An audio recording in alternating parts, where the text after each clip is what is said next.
বিজনীত প্ৰয়াত জীবানন্দ ৰাজু বসুমতাৰীক ৰাজহুৱা শ্ৰদ্ধাঞ্জলি ক্ৰীড়া সংস্থাৰ খেলপথাৰত প্ৰতিমূৰ্তি স্থাপনৰ ঘোষণা বিধায়ক অৰূপ কুমাৰ দেৰ চিৰাং জিলাৰ বিজনী বজাৰস্থিত সমন্বয় হোটেল চাৰিআলিত দেওবাৰে সন্ধিয়া সদৌ অসম বাঙালী যুৱ ছাত্ৰ ফেডাৰেশ্যনৰ উদ্যোগত এক শ্ৰদ্ধাঞ্জলি অনুষ্ঠান অনুষ্ঠিত হয়। বিজনীত নৃশংসভাৱে হত্যা কৰা UPPLৰ নেতা বিজনী জিলা ক্ৰীড়া সংস্থাৰ যুটীয়া সম্পাদক তথা সমাজসেৱী প্ৰয়াত জীবানন্দ ৰাজু বসুমতাৰীৰ স্মৃতিত এক ৰাজহুৱা শ্ৰদ্ধাঞ্জলি অনুষ্ঠান অনুষ্ঠিত হয়। অনুষ্ঠানত মুখ্য অতিথি হিচাপে উপস্থিত থকা বিজনীৰ বিধায়ক অৰূপ কুমাৰ দে বন্তি প্ৰজ্বলন কৰি শ্ৰদ্ধাঞ্জলি অনুষ্ঠানৰ শুভাৰম্ভ কৰে। ভাষণত তেওঁ ঘোষণা কৰে যে বিজনী জিলা ক্ৰীড়া সংস্থাৰ খেলপথাৰত প্ৰয়াত জীবানন্দ ৰাজু বসুমতাৰীৰ এক প্ৰতিমূৰ্তি নিৰ্মাণ কৰা হ'ব।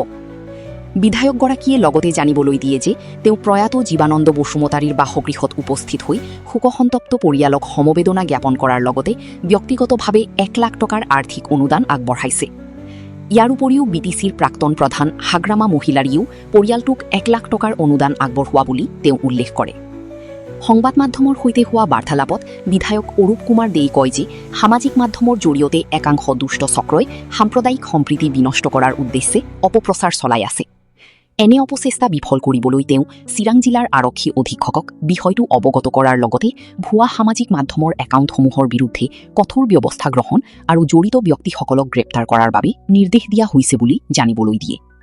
শ্ৰদ্ধাঞ্জলি অনুষ্ঠানত সদৌ অসম বাঙালী যুৱ ছাত্ৰ ফেডাৰেশ্যনৰ বিষয়ববীয়া আৰু সদস্যসকলে প্ৰয়াত ৰাজু বসুমতাৰীৰ প্ৰতিচ্ছবিতে বন্তি প্ৰজ্বলন, পুষ্পাঞ্জলি অৰ্পণ আৰু 1 মিনিট নীৰৱতা পালন কৰি গভীৰ শ্ৰদ্ধা নিবেদন কৰে। লগতে তেওঁৰ বিদেশী আত্মাৰ চিৰশান্তি কামনা কৰাৰ লগতে শোকসন্তপ্ত পৰিয়ালবৰ্গলৈ আন্তৰিক সমবেদনা জ্ঞাপন কৰে।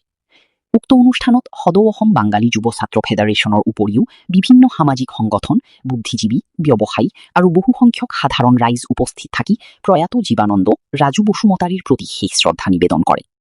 News desk, Bijni first 24। আপোনালোকে জানে যে যি কালপিত কেইটা ৰাজু বসুমতাৰী ডাঙৰীয়াক হত্যা কৰিছিল, আৰক্ষী পিছদিনাই 3জনক গ্ৰেপ্তাৰ কৰিছে আৰু গ্ৰেপ্তাৰ কৰি ইতিমধ্যে হাজতত ৰখা হৈছে। আৰু উচিত শাস্তি নহয়, আইনত লিখাই আছে যোনে হত্যা কৰিব বা যোনে ৰেপ কৰিব এইবিলাকৰ কাৰণে ছেকশ্যন লিখাই আছে। তো মই বিধায়ক হিচাপে সাংবাদিক বন্ধুসকলক কৈছোঁ, যোন কালপিত কেইটা এনেকুৱা জঘন্য কাণ্ড কৰিছে এইকেইটাক উচিত শাস্তিটো আমি দিমেই, দিয়া হ'বই, এইটো ক'বলগীয়া একো নাই।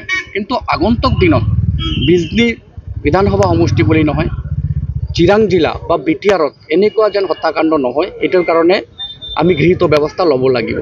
আৰু তাৰ লগে লগে পাব্লিকো সজাগ হ'ব লাগিব। Public means government, government means public. ৰাইজেই ৰজা, ৰাইজ মানেই চৰকাৰ, চৰকাৰ মানেই ৰাইজ। সেইকাৰণে উই অল শুড ইউনাইটেড, আমি সকলোৱে একলগ হৈ পেলাই বিভিন্ন দল সংগঠন যোনটো কাৰণত ৰাজু বসুমতাৰী ডাঙৰীয়াৰ জীৱন আজি গ'ল, সেই কাৰণটো নিশ্চয় আপোনালোকে গম পায়। আৰু সেই কাৰণবিলাক বিজনী টাউনৰ অলি গলিত খুব চলি থাকে, বিভিন্ন হোটেলত চলি থাকে, বিভিন্ন গাঁৱত চলি থাকে। মই তেখেতৰ পৰিয়ালৰ তাত আজি গৈ কথা বাৰ্তা কৰি আহিলোঁ আৰু মোৰ ফালৰ পৰা কিছুমান আৰ্থিক সহায় মই আগবঢ়ালোঁ আৰু মই এনচিয়ৰ কৰি আহিলোঁ পৰিয়ালৰ দায়িত্ব মই ল'ম। কাৰণ সৰু ল'ৰা আছে, সৰু ছোৱালী আছে, পঢ়া শুনা কৰিব লাগিব, মানুহ হ'ব লাগিব।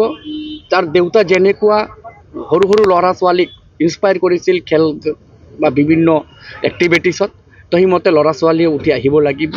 মই বাইদেউৰ লগত কথা পাতি আহিছোঁ আৰু বাইদেউক মই সৰু ভাইটি হিচাপে এনচিয়ৰ কৰিছোঁ যে মই সৰু ভাইটি হিচাপে সদায় তেখেতৰ লগত থাকিম। আৰু যিকোনো ফাইনেন্সিয়েল প্ৰব্লেম হওক বা যিকোনো পাব্লিক বা যিকোনো চৰকাৰীও যদি কোনো সমস্যা হয়, মই নিশ্চয় তেখেতৰ লগত থাকিম। তেখেত যথেষ্ট ভাল পাইছে আৰু মই কৈ আহিছোঁ। আৰু SP ডাঙৰীয়াক মই বিধায়ক হিচাপে তেখেতক মই নিৰ্দেশ দিছোঁ যে যি বদমাছকেইটা এনেকুৱা কাণ্ড কৰিছে তেখেতসকলকতো শাস্তি দিয়া হ'বই। আৰু ফাষ্ট ট্ৰেক যিটো দাবী অনা হৈছে, এই ফাষ্ট ট্ৰেকৰ জৰিয়তে মানে আদালতে যি মানে ভাৰ্ডিক্ট দিয়ে সেইমতেই ব্যৱস্থা গ্ৰহণ কৰা। এটা কথা মই আপোনালোকক আকৌ ক'ব বিচাৰিছোঁ যে এইটো এটা হত্যাকাণ্ড। মই আপোনালোকৰ সাংবাদিক চেনেলৰ বা সাংবাদিক বন্ধুসকলৰ যোগেদি জনাব বিচাৰিছোঁ, কিছুমান ঘটনা হ'লে এইটো পলিটিকেলি মানুহ টানিব বিচাৰে, কেতিয়াবা জাতিগত বা কেতিয়াবা বেলেগ ইছ্যু লয়।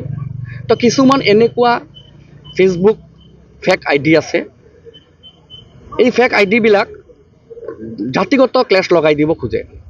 মই SP ডাঙৰীয়াক কৰা নিৰ্দেশ দিছোঁ যে যিবিলাক এনেকুৱা ফেচবুক একাউণ্ট হোল্ডাৰ আছে ফেক, যে জাতিৰ মাজত ক্লেছ লগাব খোজে, সৰু বস্তু ডাঙৰ কৰি দিব খোজে, সেইটো অতি সোনকালে আইডেণ্টিফাই কৰি পেলাই এৰেষ্ট কৰিব লাগে। আৰু মই আপোনালোক ক'লোঁ, যিকেইটা পেজ বা ফেচবুক একাউণ্ট এনেকুৱা ভুৱা কথা বাৰ্তা ফেচবুকত আপলোড কৰি ৰাইজক বিভ্ৰান্ত কৰা মানে একশ্যন লোৱা হ'ব।